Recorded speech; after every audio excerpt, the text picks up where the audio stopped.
from Allah's perfection. And the second issue that the Shaykh mentions is that Allah says that when we say that He is Mumeet, it means that Allah is the one who creates death. Allah is the one who creates death in whomever He wills. And now this is an important point here, so pay attention to this. Pay attention to this issue, which is that with Ahlul Sunnati wal Jama'ah, when we speak about death, we have a certain definition for death. There's a certain definition with Ahlul Sunnah as to what is al-maut, death. And we say that death is a created thing. Death is a created thing which exists. It is what we say, a sifatun wujudiyya. Right? Death is a created entity. It is something which exists, and it is an attribute which is, an attribute which exists and can reside in things. And the proof for this statement of Ahlul Sunnati wal Jama'ah is that Allah said in the Quran, الَّذِي خَلَقَ الْمَوْتَ وَالْحَيَاةَ لِيَبْلُوَكُمْ أَيُّكُمْ أَحْسَنُ عَمَلًا. Allah is the one, this is Surah Mulk, second verse, Allah is the one who created death and who created life in order that He may test you to see which of you is best in deeds. So we see here that Allah has made death to be a created thing. It is a created thing. And when something is a created thing, when Allah creates something, it means it is an existing thing. Do you understand? Like what He's saying is that something can be non-existent and something can be existent. When Allah says that He created something, that thing created now becomes an existing thing. Right? So death is an existing thing, which is an existing attribute. It's like a positive attribute of things. But inshallah, this will become more clear when in a short while, when we look at the difference between the position of Ahlul Sunnah and the position of the philosophers and Ahlul Bidah. So anyway, this is the position of Ahlul Sunnah, that death is a created thing, that death will be brought on the Day of Judgment in the form of a ram in between paradise and hellfire, and then it will be slaughtered, and then it will be said to the people of paradise, no more death for you. It will be said to the people of hellfire, no more death for you. Because death is a created thing. And so the Shaykh says there are many proofs for this that we see in the Quran, and the way we look at the situation is just like life is said to be a quality of a person or an attribute, then likewise death is said to be a quality and an attribute of a person. This is how we look at it, that death is simply a sifa, is an attribute. It is an existing attribute. And just like we say life, al-hayat, al-maut, then we treat them in this manner. And so this is the view of Ahlul Sunnati wal Jama'ah regarding death. But as for the philosophers, and there are also some from the Ahlul Kalam, and there were also some, unfortunately, from people from Ahlul Sunnah who agreed with them, and they said that their definition of life is, or death, is that death is the absence of life in the one who can routinely or habitually accept life. Right? So in those things which we can are said to be alive, like for example, humans and animals and things like that, which we say are alive, their definition of death is the absence of life in those things which normally have the quality of life. This is the definition of the philosophers and the Ahlul Kalam. And this, the Shaykh says, is a mistake. This is an error, because we see that in the book and the Sunnah there are proofs which reject this. And from the proofs is that when a person dies, we say the person has now entered the life of al-barzakh. He's now entered al-hayat al-barzakhiyya. Right? So even though he has experienced death, and we say that death is an attribute of his, he hasn't actually become non-existent. He hasn't completely perished and expired and become non-existent, and so rather he still exists, and his soul remains. His soul remains.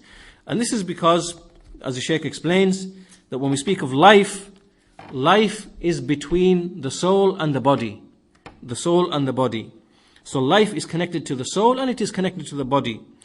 And when we see that when a person is alive, as in alive in the life of this world, then his body is the foundation and the soul follows on from the body. The soul follows on from the body. So when the soul is present, then he is alive. And then when the soul leaves the body, then it is the body that becomes deprived of life, but the soul still remains and enters another stage of life, right? The life in the barzakh. So we say then that the body has experienced death. The body has experienced death, and this is the characteristic or the sifa of the body. So the body, we see that it will, eventually turn to dust, but the soul is, it remains created, it remains in existence, it remains alive, and it does not expire and it does not perish. Right? So therefore, when we speak about death, we say that death is a quality, an attribute, and we don't say that death is the complete absence of life, right? Because the soul is still alive. The soul is still alive. It has entered the barzakh. And likewise, the soul of a disbeliever is still alive. It has entered the barzakh. And so the Shaykh says that what Ahlul Sunnah believe is that in the world of this life, the body is the asl and the soul follows on from it. But then when a person dies, it is the other way around. The soul is the asl, the soul is the foundation of the life, and then the body is a branch, is a subsidiary branch from it. So the things change between the life of this world and when we enter the barzakh.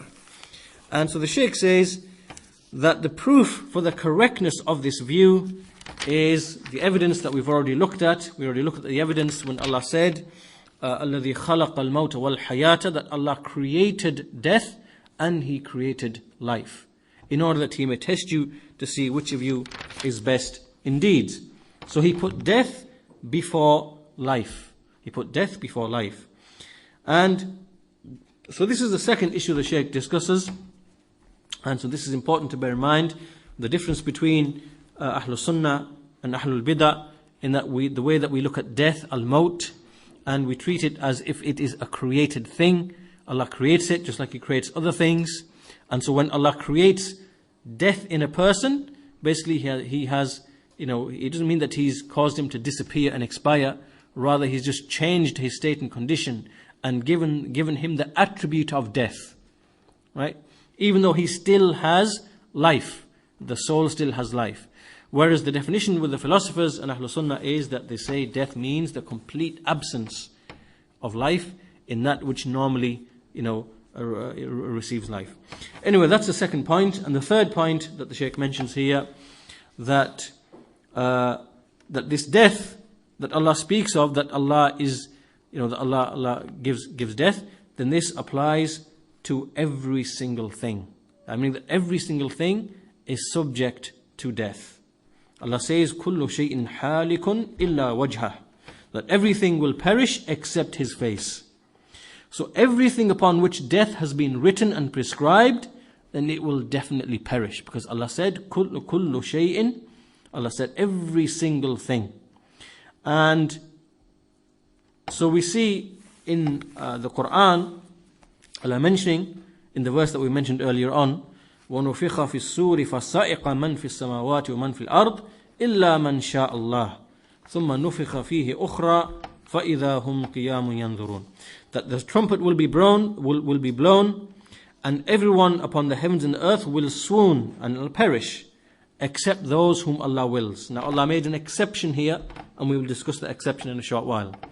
But then He said, and then it will be blown a second time, and there they will be looking, raised and looking and waiting.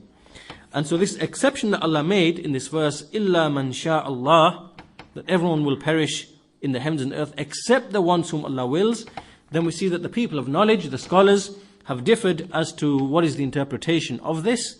And so from those exceptions that the scholars mention and for which they bring proof, is that the exception here are the martyrs, the shuhada, that the martyrs are an exception to the statement of Allah that everything will perish, and which is in the heavens and the earth when the trumpet is blown. And the proof they bring in the Quran is the saying of Allah, وَلَا تَحْسَبَنَّ الَّذِينَ قُتِلُوا فِي سَبِيلِ اللَّهِ أَمْوَاتًا بَلْ أَحْيَاءٌ عِنْدَ رَبِّهِمْ يُرْزَقُونَ. That do not think that those who are killed in the path of Allah are dead, rather they are living, being sustained and provided for with their Lord. And so the Shaykh says this is an exception to this verse. And the other proof for this, that everything will perish, even the angels, meaning everything besides Allah will perish. The proof for that is a verse in the Quran in which Allah mentions, it's in fact a lengthy passage in the Quran, and the Shaykh doesn't mention it all. It's in Surah Ghafir, Surah 40. And in this passage, Allah says that when everything will perish, Allah will say, "Limanil mulkul yawm," to whom belongs the dominion this day. And then it is Allah Himself who will respond to that. Allah Himself will respond to that. He will say, Lillahi al-Wahid al-Qahhar. Allah will say it belongs to Al-Wahid al-Qahhar, meaning to Allah the One, and to the Al-Qahhar, meaning the subduer, the all-powerful subduer. And then Allah says, Al-Yawma tujza kullu nafsin bima kasabat, la dhulma al-yawm, inna Allaha sari'ul hisab. So Allah says that on this day will every soul be recompensed with what it earned. There will be no oppression today. Indeed, Allah is swift in reckoning. So this shows that everything besides Allah will perish, and the proof is that when Allah destroys everything and He will ask this question, He's the one who will answer the question. Meaning there's no one else to answer that question. So even all the angels will perish as well, and then they will be resurrected from afresh, and Allah will bring the creation back from afresh, and that will be the establishment of the hour. And so this